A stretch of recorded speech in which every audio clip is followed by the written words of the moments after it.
Have you ever walked into a home and known with a few seconds that you loved it? You haven't seen the basement yet. You don't know how old the furnace is. You haven't even opened a closet. But somehow you're already picturing your furniture in the living room and deciding where the golf simulator will go in the basement. That's real.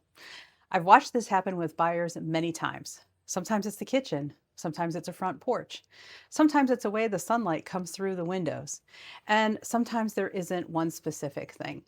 The home simply feels right. That feeling is real, but it can also make it harder to notice the things you still need to consider.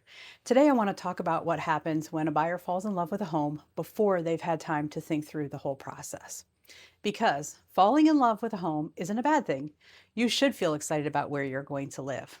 The problem starts when excitement becomes the only thing making the decision. When buyers connect with the home, they often stop looking at it as rooms and square footage. They start imagining a life.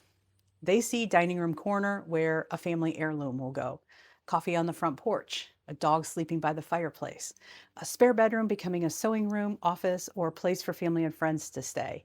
That's when a home starts feeling personal. You aren't only looking at what the home is today, you're picturing what your life could look like there. And that can be an amazing feeling. Here's where buyers need to slow down. Once you love a home, it becomes easy to explain away concerns. The roof looks old, but maybe it has a few years of life left on it. The basement smells damp, but maybe it's because it just rained. The payment is higher than you planned, but maybe you can cut back on some of those morning coffees. The commute is longer, but maybe you won't mind until it's winter. The bedrooms are small, but maybe your furniture will fit there, or better yet, an excuse to buy all new furniture. Sometimes those things really are manageable, sometimes they aren't. A buyer who is excited about a home may see every problem as something that can be worked out later. My job is not to talk buyers out of a home that they love. It's to make sure they understand what they're buying before they make a commitment. I've had buyers walk into a home and immediately fall in love with the kitchen. They love the cabinets, they love the counters, they love the big island. I mean, who doesn't love a big island? By the time we reach the basement, they're still thinking about that kitchen. Then we notice an older electrical panel, or signs of past water intrusion, or a furnace that may be near the end of its expected life. That doesn't automatically mean they shouldn't buy the home. But the pretty kitchen cannot be the reason they ignore everything else.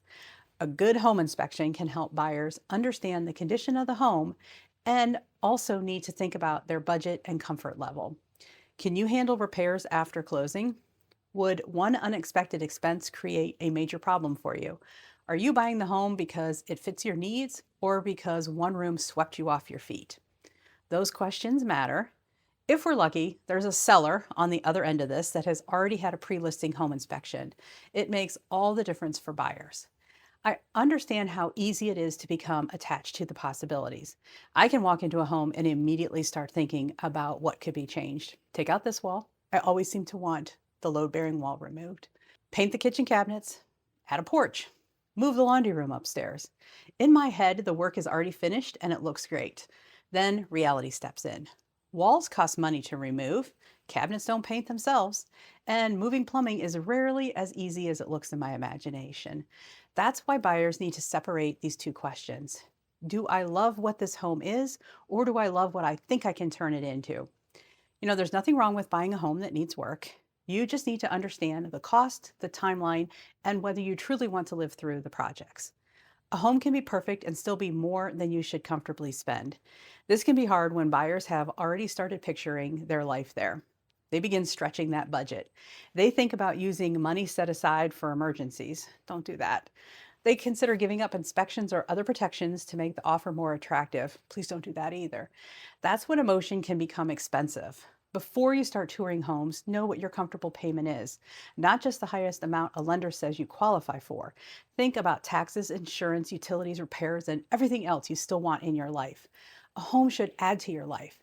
It shouldn't leave you worried every time a bill arrives. When you find a home that gives you that feeling, enjoy it. Walk through it. Picture your furniture there. Imagine the memories you could make. Then take a breath and go through the practical questions. Does the location work? Does the payment work? Does the layout fit your daily life now and in the future? What repairs may be needed? Are there concerns you should investigate further? Would you still want the home if the kitchen weren't your favorite color? And one of the most important questions, if you don't get this home, will there be another one? The answer is almost always yes. It may not look exactly the same, it may not be on the same street, but another home can work for you. That reminder helps buyers make a strong offer without feeling like they have to risk everything to win. A good buyer's agent should be excited with you, but they should also be willing to point out what you may not be noticing. That loose railing, the older windows, the water stains, the unusual layout, the resale concern, the costs you may not have considered. That isn't negativity, that's part of protecting you. You deserve an agent who will help you see both sides, the parts you love and the things you need to think about. The final choice is always yours, but it should be an informed choice. Buying a home is an emotional decision. It's also a financial and practical one. You don't have to choose between your heart and your head. You can be excited. You can dream about your future there. You can love the porch, the kitchen, or the way the home feels when you walk through the door.